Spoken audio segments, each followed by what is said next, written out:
India unlimited in digital news चॅनलमध्ये सगळ्यांचं स्वागत आहे. हे स्पेसिफिकली ही आजची न्यूज बातमी हा इशारा आहे ठाणे महानगरपालिकेला. येणाऱ्या 20 तारखेला नवनियुक्त महापौर, जी प्रथम महापौर नियुक्ती झाली, आता दुसरी महापौर ही स्थायी समिती वगैरे पदाधिकारी निवडणूक असेल आणि काही प्रश्न आहेत 15, त्याच्या मंजुरीबाबतचं महासभेवर चर्चा होणार. तर ह्या इत्थंभूत बाबीसाठी मी ठाण्याच्या महापौरांना अधिकृतरित्या 9 तारखेलाच पत्रव्यवहार केलेला आहे, आयुक्तांनाही केलेला आहे, की येणाऱ्या महासभेपुढे रवींद्र चांगो शिंदे याचं अर्धनग्न वाडगा घेऊन सकाळी 9:30 वाजता महानगरपालिकेच्या मुख्यालयाच्या गेटसमोर बसलेला असेल. विविध प्रश्न आहेत. गेले 2 वर्षभर मी सातत्याने उपोषणे, बैठका, आंदोलने, इशारे देत आलो आहे. या इशाऱ्यांती मी गेल्या वर्षी थेट संप आणि आत्मधनाचा इशारा दिला. मग कुठेतरी प्रशासनाने कर्मचाऱ्यांचे हैराखारी करीत 180 कोटी 180 कोटी 2% 360 कोटी वाटप केले आणि थकीत देणेकरांची देणीसुद्धा थोड्या बहुअंशी प्रमाणात दिले. आता मी दिलेल्या मागणीपत्रामध्ये 15 मागण्या आहेत. त्या 15 मागण्यामध्ये 10, 20, 30, 15 वर्ष अंमलबजावणी झाली. त्याची तात्काळ अंमलबजावणी करणे, तो फरक एक तर वेतनामध्ये द्यावा किंवा कर्मचाऱ्यांना रोखीने द्यावं आणि जे सेवानिवृत्त झालेत त्यांना त्यांच्या खात्यामध्ये द्यावं. नियमबाह्य प्रभारी चार्ज जो शासनाने, महाराष्ट्र शासनाने दिलेला नाही आहे, परंतु महानगरपालिकेने सेवा शर्ती अटी नियमन चा भंग करून जी काही चार्जेसची पदं दिलेली आहेत ते तात्काळ विखंडित करणे, नाहीतर एकतर सेवा शर्ती नियमावली पण जाळून टाकणं, यातले 2 पर्याय आहेत. थकीत वेतनं द्यायला पैसे नाहीत. 7व्या वेतनाचा फरक आता पुढील वर्षी 8व्या वेतनाचा फरक 2016 पासूनच लागू होणार आहे. तर अजून 7व्या वेतनाची पूर्तता 5 वर्ष होत नाही, तर आम्ही पूर्ण व्याज मागितलेलं आहे. आणि विशेष महाराष्ट्र शासन निधी अंतर्गत जे प्रकल्प चालू आहेत, मुख्यमंत्र्यांनी मंजुरी केली, प्रकल्प GR काढले, खात्यामध्ये GR काढले, अंदाजकर्ताचे GR काढले, प्रकल्प निविदा काढून तयार केले, कामं चालू झाली. परंतु जसं सत्तांतर झालं, विधानसभेतून भारतीय जनता पार्टीची सत्ता आली, तत्पूर्वी सत्ता फॉर्मेशनसाठी फुटीरगटाला घेऊन मुख्यमंत्री एकनाथ शिंदेंना दिलं 10,000 कोटी 10,000 कोटी 10,000 45,000 कोटी 3 वर्षामध्ये खर्च केले. लाडकी बहीण 45,000 कोटी म्हणजे 1,00,000 कोटी रुपये शासनाच्या तिजोरीतून गेले. शासनाच्या तिजोरीत खडखडत आहे. अजित पवार अर्थमंत्री झाले, अर्थमंत्री BJP सरकारमध्ये आले, 6 महिन्यापूर्वी अर्थमंत्री झाले, उपमुख्यमंत्री झाले. शासनाच्या तिजोरीची तूट भरून काढण्यासाठी अनेक युक्त्या, म्हणजे दारूमुक्त फ्री करणे, टॅक्स फ्री करणे, म्हणजे कर महसूल जमा होईल, अशा प्रकारचे विविध युक्त त्याच्यावर डिबेट्स झाल्या टी व्हीवरती, की दारू ही मुक्त करायला पाहिजे का नाही पाहिजे. तर अशा प्रकारचं जे काही राजकारण महाराष्ट्राचं अर्थकारण, इवन दो मागील विधानसभा लोकसभा झाली, ज्या काही निवडणुका झाल्या, ह्या केवळ आर्थिक बळावर, भ्रष्टाचारावर आणि EVM हॅकिंगवर आलेलं आहे. कोणी स्वतःहून निवडून आलेलं नाही आहे. हे चोरीचं सरकार आलेलं आहे. चोरीचं सरकार चोरीचं काम करते. उद्धव बाळासाहेब ठाकरे प्रामाणिक मुख्यमंत्री होते. कोविडमध्ये आजारी असतानाही लोकांचे जीव वाचवले, म्हणून 5व्या नंबरचं मुख्यमंत्रीपद त्यांना मिळालं. पण चांगलं काम करणारे लोक नेहमी डाग देतात. चांगलं काम करणारी व्यक्ती असेल त्याला नेहमी लोक डाग देतात. अनेक बिनपगारी लोक, फुलपगारी अधिकारी सोडली होती. मग तिकडे कंगना रनौत असेल, संभाजीनगरातली ती राणा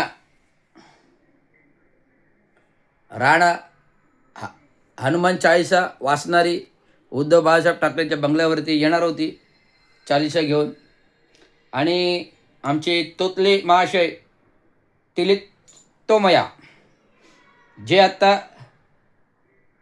खासदारी नाहीत, आमदारी नाहीत, मंत्री नाहीत, परंतु भरपगारी फुल अधिकारी अशा प्रकारचे यांनी उद्धव बाळासाहेब ठाकरेचं सरकार टीका करून मग ते अनिल परब असतील, संजय राऊत असतील, अनेक लोक, उद्धव बाळासाहेब ठाकरेचे पी नार्वेकर, अनेक अतिक्रमण बांधकामे खेडदापोलीमध्ये हातोडा घेऊन तयार असायचे.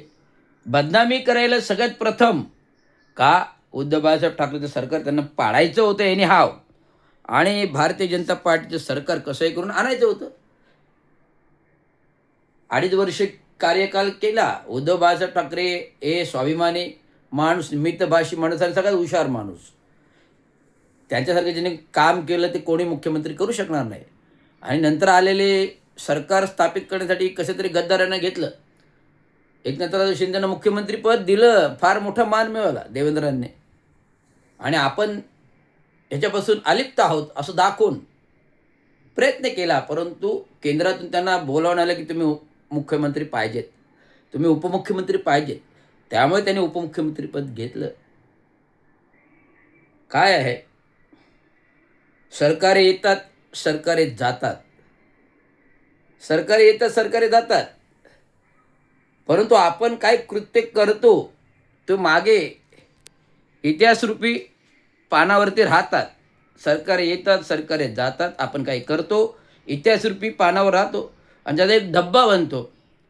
ज्या अर्थाने हिंदू बाळासाहेब ठाकरेची शिवसेना फोडली, तुमच्यावर गद्दारीचं लेबल लागलं. इतिहासामध्ये गद्दाराचा इतिहास जास्त लिहिलेला असतो, सुवर्ण अक्षराने लिहिलेला असतो, पुसलं जाणार नाही. जी गद्दारी छत्रपती शिवाजी महाराजांना भोवली, जीवातून गोवली, जी गद्दारी छत्रपती संभाजी महाराजांना भोवली, जीवातून गोवली, तीच गद्दारी 16व्या शतकातली ती आज 21व्या शतकामध्ये पोचली. तर अशा प्रकारे जर सरकारे आज काय आहे, संविधान आहे, घटना आहे, लोकशाही तंत्र प्रणाली आहे, संसदेतील कायदे आहेत, परंतु आम्ही संसदेतील कायदेही फाट्यावर मारतो. अशा प्रकारे विधानसभा अध्यक्ष निर्णय देतात फुटीर पक्षवादीच्या बाजूने. अरे, सांख्यिक बहुमत कसं काय तुम्ही गृहीत धरता? हा विधानसभा अध्यक्ष नार्वेकरांना प्रश्न आहे. ज्याने अलिबागमध्ये आत्ता जमीन चोरी करायला गेले होते, त्यांना हाकलून लावलं. विधानसभा अध्यक्ष तुम्ही अशा प्रकारच्या गोष्टी करायला नाही पाहिजे. वकील आहात पेशाने, वकील असलेल्या लोकांनी अशा प्रकारे सरकारच्या दुरुपयोग करणं योग्य नाही आहे. असं पण तुम्हाला पदावर बसायचा अधिकार नाही, कारण तुम्ही संसद कायदा मोडला. जो संसद कायदा मोडतो त्याला विधानसभा पदावर बसायचा अधिकार नाही आहे. संसद कायदा मोडल्यानुसार जे पक्ष फोडलेले आमदार आहेत ते ॲटोमॅटिक बाद होतात. जर बाद असेल तर तुम्ही संख्याबळ दाखवू शकत नाही ना. हे विधानसभा अध्यक्षांना कोणी शेंबडं मुतणारं पोरगंही सांगेल, ते त्यांना कळत नाही का? मी वकील नाही आहे, मी कोणी राजकीय नेता नाही आहे, मी कोणी फक्त एक सामाजिक विश्लेषक, राजकीय विश्लेषक आणि एक अभियंता स्थापत्य विश्लेषक आहे. मी राजकारणाचा, समाजाचा अभ्यास करतो, सगळ्या बाबीच्या घटनांचा अभ्यास करतो. त्यामुळे हे जे काही चाललेलं आहे हे घटनाबाह्य चालले हे सगळ्यांना माहीत आहे. परंतु आम्ही महाराष्ट्रातील 12.5 कोटी जनता आणि भारतातील 140 कोटी जनता खुलेआम पाहतो, शंड आहोत. त्रिभाषिक जी आर काय, क्रिमिनल जी आर काय, हिंदी भाषिक जी आर काय, कामगार कायदे बदलण्याचे कायदे काय, आम्ही फक्त राजकीय फायद्यासाठी एकत्र येतो, परंतु ठोस कारवाई करत नाही आहे. हिंदी भाषिक जी आर तो का काढला? कारण सर्व मराठी कोटले म्हणून काढलं ना. त्यामुळे महाराष्ट्राची जे वाताहत कोणी लावली असेल ते भारतीय जनता पार्टीचे CKP ब्राह्मण देवेंद्र फडणवीसने महाराष्ट्राची वाट लावली. आणि जो काय जातीयतेमध्ये मराठा आरक्षणबाबत जे काय कोणतो दाढीपिक्या मराठा आरक्षणाचं आंदोलन करणारा जरांगे पाटील, जरांगे पाटील यांना तर गुळ लावला. ऑलरेडी ओबीसी, मराठा ओबीसी म्हणजे कुणबी ऑलरेडी आरक्षण त्यांना लागू आहे. पण त्यांना दाखवलं गेले आम्ही मराठ्यांना आरक्षण दिलं, मराठ्यांना आरक्षण दिलं, मराठी असं कुठलाही जी आर लागू होऊ शकत नाही. तर ऑलरेडी मराठा वेगळा आहे, कुणबी वेगळा आहे. त्यामुळे मराठी कुणबी एकत्र नाही आहे. कुणबीचं आरक्षण लागू आहे. केवळ हा जी आर जो होता त्यांच्या नोंदी करण्याबाबत होता, त्या नोंदी चालू आहे. त्यामुळे हा गुळ जरांगे पाटलांना लावला. त्यांना वाटलं मी जिंकलं किल्ला. ते अगदी साफ स्पष्ट खोटं आहे. त्यामुळे राजकारणामध्ये कसं फसवणूक जनतेची करायची, जनतेला कसं वेठीस धरायचं एवढं. त्यामुळे पूर्ण महाराष्ट्रामध्ये जे काही अराजकता माजलेले कालचा ॲक्सिडेंट मुलुंडमधला, याला सर्वस्व लोकाधिकारशाहीमध्ये आता सगळे मुख्यमंत्री येतात, उपमुख्यमंत्री येतात, राज्यपाल येतात, राष्ट्रपती येतात. त्यामुळे ह्या कालच्या झालेल्या अपघातामध्ये सदस्य मनुष्यवधाचा गुन्हा मुख्यमंत्र्यावर लागू होतो, उपमुख्यमंत्र्यावर लागू होतो, राज्यपालावर लागू होतो. ना केवळ जॉईंट सेक्रेटरी MMRDA, आयुक्त MMRDA यांच्यावर लागू होतोच, पण संपूर्ण टीमवर काय तो आता MMRDAमध्ये माझा उद्या दौरा आहे आणि मी हा प्रश्न घेऊन जातो आहे. केवळ जनतेसाठी आणि जनतेच्या फायद्यासाठी आज विकास कामं होत आहेत, परंतु जनता जीव मुठीत घेऊन जगते.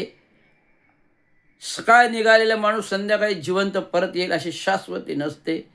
म्हणून या सगळ्या गोष्टीचा इतंभूत घेऊन रविराज रवींद्र चांगो शिंदे जनतेसाठी, संविधानासाठी, घटनेसाठी, लोकशाही कारभारासाठी, डॉक्टर बाबासाहेब आंबेडकरांच्या कथित लोकशाही संविधान घटनेसाठी, जनतेसाठी भांडत आहे. योग्य तर भांडण. संविधान जिंदा है, जिंदा रहेगा और जिंदा ही रहेगा. एवढंच सांगायचं. धन्यवाद.